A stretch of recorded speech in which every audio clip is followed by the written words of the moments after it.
Empresas de transporte do Rio de Janeiro estimam prejuízo de quase 3 bilhões de reais com a pandemia. Reportagem do Rodrigo Viga.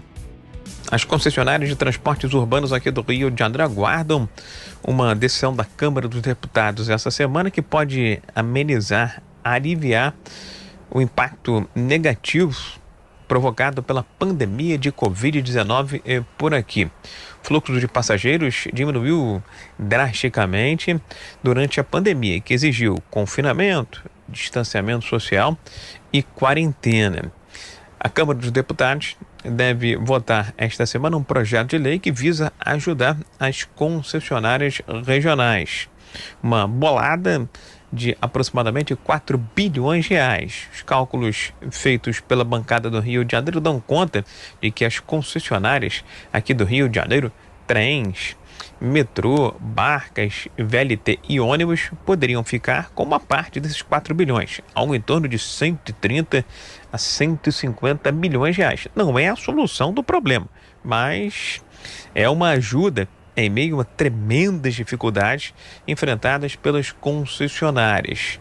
Segundo as companhias de ônibus, metrô, VLT, barcas e trens, o prejuízo provocado pela pandemia de Covid-19 deve somar até o final do ano 2 bilhões e meio de reais, podendo chegar a quase 3 bilhões de reais. No auge da pandemia, o fluxo de passageiros chegou a cair mais de 70%, quase 80% nesses modais, nesses meios de transporte.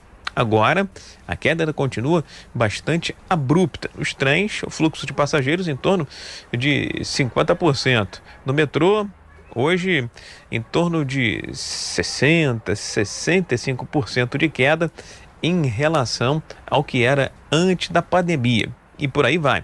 O pedido de ajuda dessas concessionárias também tem sido feito aos governos locais, prefeitura e governo do estado do Rio de Janeiro. Mas a situação dos dois é muito difícil, muito delicada. O estado do Rio de Janeiro deve fechar com um déficit este ano da ordem de 25 bilhões de reais.